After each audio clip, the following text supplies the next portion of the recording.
वे विकास नहीं करते थे, वे तो मुंबई की डी कंपनी को पालते थे, डी कंपनी को, दाऊद गिरोह को पालते थे, पार्टनरशिप करते थे, उनके साथ मिलकर के बंदर बांट करते थे, सुरक्षा में सेंध लगाते थे। तो आजमगढ़ की पहचान पे संकट नहीं आएगा, बल्कि संकट पैदा करने वाले को पहले से ही जहन्नुम का टिकट दे दिया जाएगा कि जाओ भाई, देश की सुरक्षा पर कोई खिलवाड़ नहीं, ये नया भारत है। सीएम योगी ने दाऊद का जिक्र कर अखिलेश समेत पूरे विपक्ष पर बोला हमला। सीएम योगी ने कहा पिछली सरकारें विकास नहीं, दाऊद गिरोह को पालती थी। योगी की उपद्रवियों को चेतावनी, संकट पैदा करने वालों को सीधे भेजेंगे जहन्नुम।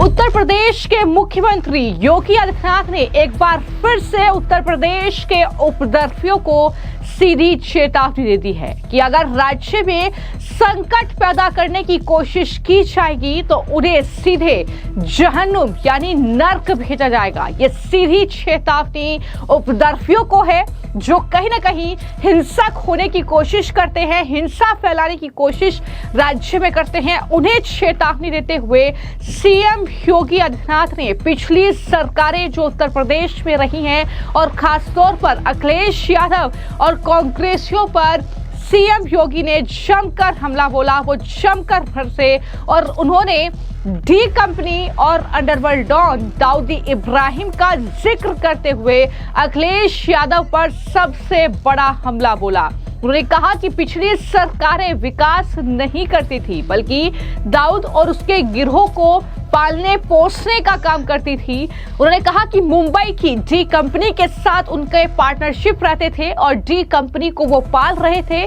सीएम योगी ने यह भी कहा कि आज जो खुद को ईमानदार बताते हैं वही लोग कभी अंडरवर्ल्ड के साथ खड़े होते थे। ये वही लोग हैं जिन्होंने यूपी को अपराध और अराजकता की आग में झोंक दिया था। ये बड़ी बातें सीएम योगी ने अपने भाषण में कही है। आजमगढ़ में युवाओं के बीच, महिलाओं के बीच, बुजुर्गों के बीच ये बातें कहते हुए सीएम योगी ने कहा कि तब आजमगढ़ के युवाओं के पास पहचान का संकट था, लेकिन अब कोई संकट नहीं है क्योंकि संकट लाने वाले को जहन्नुम भेज दिया जाएगा, ये सीएम योगी ने कहा। और किस तरीके से वो विपक्ष के साथ साथ उपद्रवियों पर बरसते और गरजते नजर आए, सीधी चेतावनी उन्हें दी गई सीएम योगी की तरफ से। जरा सुनिए। ये 3,000-4,000 करोड़ रुपए की जो डकैती डाल रही थे, कौन डाल रहे थे? ये वही लोग हैं जो आज आपको गुमराह करने के लिए फिर से ईमानदारी का चेहरा दिखाने के लिए आपके पास आएंगे। तब तो इन्होंने पूर्वांचल एक्सप्रेसवे नहीं बनाया, महाराज सोहेल देव के नाम पे विश्वविद्यालय नहीं बनाया, वे विकास नहीं करते थे, वे तो मुंबई की डी कंपनी को पालते थे, डी कंपनी को, दाऊद गिरोह को पालते थे, पार्टनरशिप करते थे, उनके साथ मिलकर के बंदर बांट करते थे, सुरक्षा में सेंध लगाते थे। कोई आतंकी वारदात होती थी, बदनाम आजमगढ़ होता था, पहचान का संकट मेरे इन नौजवानों के सामने आता था। आज तो ऐसा नहीं है। देश की सुरक्षा में सेंध कोई लगाएगा तो आजमगढ़ की पहचान पे संकट नहीं आएगा, बल्कि संकट पैदा करने वाले को पहले से ही जहन्नुम का टिकट दे दिया जाएगा कि जाओ भाई, देश की सुरक्षा पर कोई खिलवाड़ नहीं, ये नया भारत है। और प्रधानमंत्री मोदी जी ने ऑपरेशन सिंदूर के माध्यम से देश के दुश्मनों को स्पष्ट संदेश भी दे दिया है। कोई भारत की सुरक्षा में सेंध लगाएगा, आतंकवाद को भड़काएगा, आतंकवाद को प्रेरित और प्रोत्साहित करेगा तो घुस करके मारेंगे, चाहे वह सर्जिकल स्ट्राइक हो, एयर स्ट्राइक हो, ऑपरेशन सिंदूर हो। भारत के बहादुर जवान दुश्मन की माद में घुस करके निकाल बाहर करेंगे और देश की सुरक्षा वालों का काम तमाम करेंगे। और आज ये देख रहे हैं आप। बता दें कि सीएम योगी यूपी के आजमगढ़ पहुंचे थे। इस दौरान उन्होंने गोरखपुर लिंक एक्सप्रेसवे का उद्घाटन किया। सीएम योगी ने अखिलेश यादव को आड़े हाथ लेते हुए ये कहा कि आपने एक मुख्यमंत्री को सांसद बनाया, लेकिन उन्होंने आपको बेवकूफ बनाया। ना कोई विश्वविद्यालय आपको दिया, ना ही विकास का कोई काम किया। सीएम योगी ने कहा कि हमने एक गैर सैफई वासी को सांसद बनाया और आज इस जिले को विकास की असली रफ्तार मिल रही है। उन्होंने एक्सप्रेसवे निर्माण में समाजवादी पार्टी सरकार पर भ्रष्टाचार का आरोप भी लगाया और कहा कि साल 2016 में वो 110 मीटर चौड़ा एक्सप्रेसवे बनाने की योजना बना रहे थे और उसका टेंडर भी जारी कर दिया गया था। उस योजना में लूट और डकैती की पूरी व्यवस्था थी।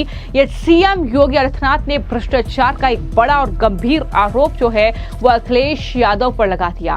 अगर मैं इस गोरखपुर लिंक एक्सप्रेसवे की बात करूं, जिसके उद्घाटन के लिए सीएम योगी आदित्यनाथ पहुंचे थे आजमगढ़ में, उन्होंने ये भाषण भी दिया।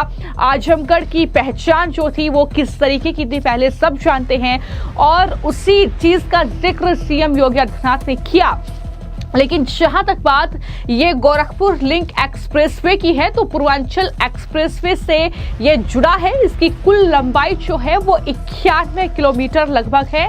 ये गोरखपुर के NH-27 पर जैतपुर के पास शुरू होकर आजमगढ़ के सलारपुर में पूर्वांचल एक्सप्रेसवे से मिलता है।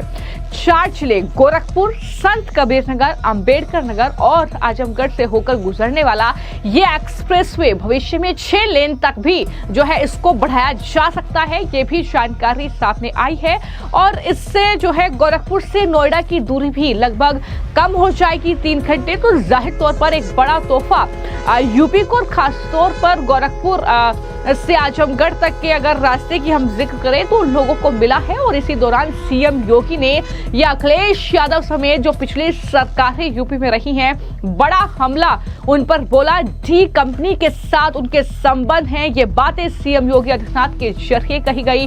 डी कंपनी के साथ दाऊद इब्राहिम के साथ पार्टनरशिप जो है इनके साथ होती थी, ये गंभीर आरोप सीएम योगी ने विपक्ष पर लगाए हैं और इस तरीके से उनका ये भाषण भी काफी ज्यादा वायरल हो रहा है। हालांकि ये पहला मौका नहीं है जब सीएम योगी आदित्यनाथ ने इस तरीके से उपद्रवियों को चेतावनी दी हो।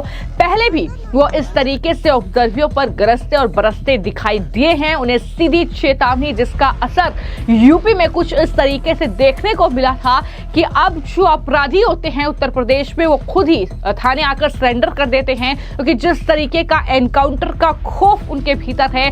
बड़े बड़े कुख्यात माफिया अपराधी जो हैं वो दरअसल न सिर्फ सलाखों के पीछे गए हैं बल्कि उनका एनकाउंटर यूपी में हुआ है। तो उस तरीके से दहशत हमने कहीं ना कहीं इन अपराधियों में देखी है और एक बार फिर से सीएम योगी ने न सिर्फ विपक्ष पर हमला बोला बल्कि अपराधियों को भी चेतावनी दी कि अगर संकट पैदा उत्तर प्रदेश में करने की कोशिश की जाएगी तो सीधे जहन्नुम का रास्ता जो है वो उन्हें दिखाया जाएगा। ऑपरेशन सिंदूर का भी जिक्र किया, भारतीय सेना के पराक्रम का भी जिक्र किया और बताया कि किस तरीके से भारतीय सेना ने पाकिस्तान में घुसकर उन्हें किस तरीके से मुंहतोड़ जवाब दिया है। इस बात का जिक्र करना भी सीएम योगी आदित्यनाथ इस दौरान नहीं भूले। फिलहाल आपकी इस पूरे मामले को लेकर क्या राय है, हमें कमेंट बॉक्स में जरूर लिखें। धन्यवाद।